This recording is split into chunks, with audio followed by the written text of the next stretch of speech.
大家仲記唔記得馬航370班機嘅墜機事故啊？2014年3月8號，馬航370班機由馬來西亞吉隆坡飛去中國北京，中途突然失蹤，之後就推定係墜落咗喺印度洋。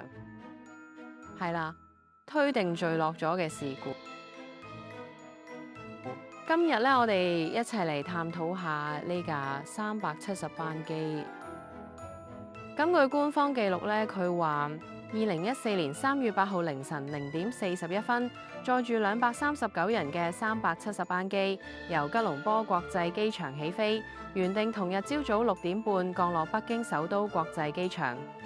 起飛大約50分鐘之後，凌晨1點半飛到越南南部海岸附近海域。370班機同吉隆坡西南西約15公里嘅梳邦機場航空管制塔完成最後一次通話，但係冇再同下一個管制區開始通訊。之後咧就完全失去咗無線通訊。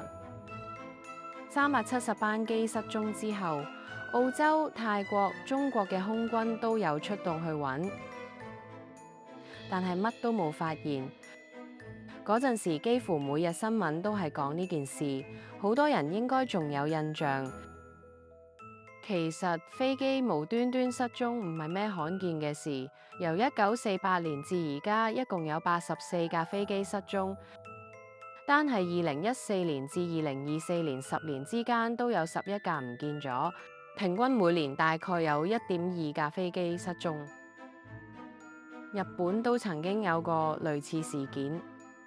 1979年，里約格朗德航空967班機由成田機場飛去聖保羅，係一架巴西籍嘅貨機，起飛30分鐘之後就喺太平洋上面失蹤咗。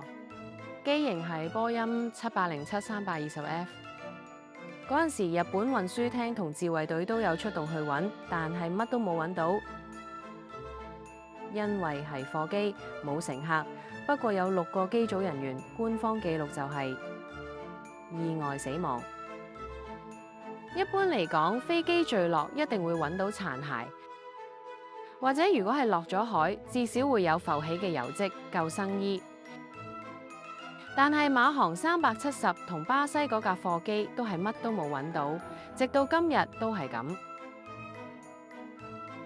好似謎底就藏喺呢度。嗰架巴西貨機上面其實仲載住日裔巴西畫家菅部學嘅作品，一共有53件。1979年嗰陣已經值1000萬美金，大約20億日元，以今日物價計，至少值4000萬美金，加埋藝術價值根本冇法估計。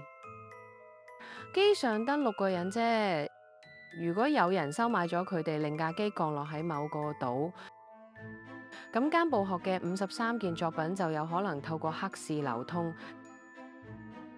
再講返馬航370班機，嗰班機有227個乘客同12個機組人員，機型係波音777-200ER。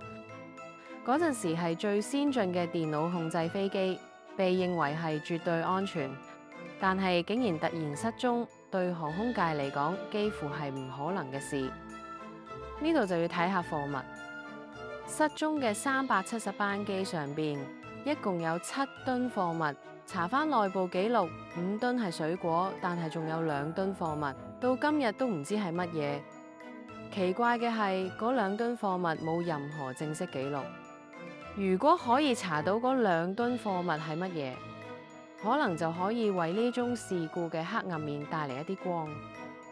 咁樣啦，今次嘅考察就到呢度，我哋需要明白停下嚟，比繼續前行更需要勇氣。